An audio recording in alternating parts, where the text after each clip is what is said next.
तेरा वचन मेरे पाँव के लिए दीपक है और मेरे मार्ग का उजियाला है। तेरा वचन मेरे पाँव के लिए दीपक है। पहला पाठ नबी ईयोब का ग्रंथ, अध्याय 38, पद संख्या 1, 8 से 11 तक।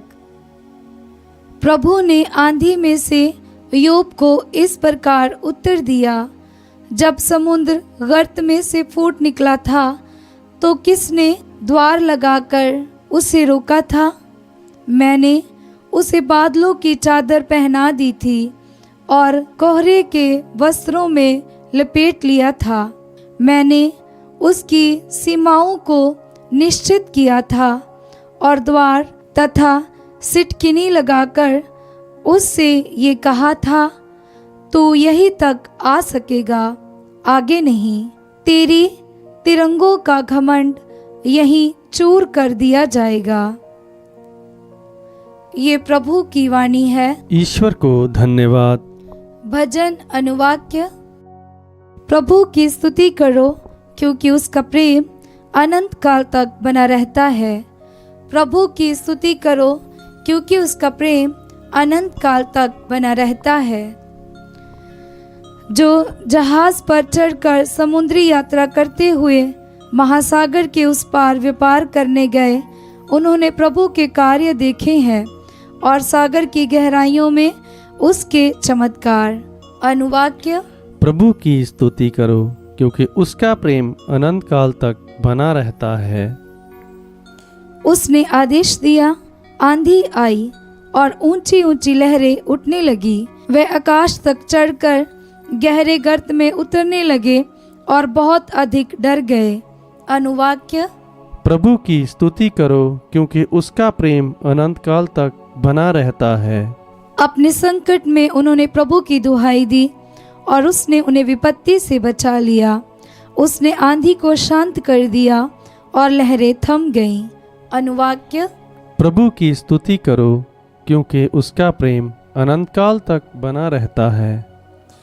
उस शांति को देखकर वे आनंदित हो उठे और प्रभु ने उन्हें मनचाहे बंदरगाह तक पहुंचा दिया।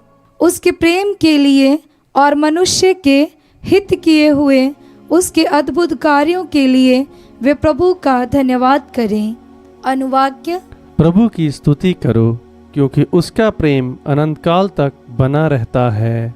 दूसरा पाठ कुरिन्थियों के नाम संत पौलुस का दूसरा पत्र, अध्याय 5, पद संख्या 14 से 17 तक। पाठ का मूल संदेश है, सब कुछ नया हो गया। मसीह का प्रेम हमें प्रेरित करता रहता है, क्योंकि हम ये समझ गए हैं कि जब एक सबों के लिए मर गया है तो सभी मर गए हैं।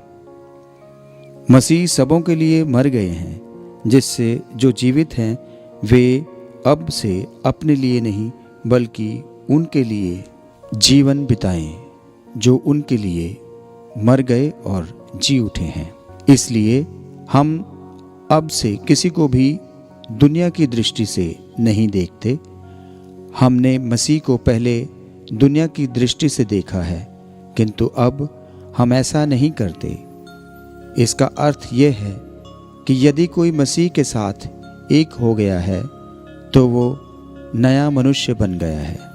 पुरानी बातें समाप्त हो गई हैं और सब कुछ नया हो गया है। यह प्रभु की वाणी है। ईश्वर को धन्यवाद। जय घोष। हालेलुया। अनुवाक्य। हालेलुया। हे प्रभु, तेरी शिक्षा आत्मा और जीवन है। तेरे ही शब्दों में अनंत जीवन का संदेश है। अनुवाक्य। हालेलुया। संत मार्कुस के अनुसार पवित्र सुसमाचार अध्याय 4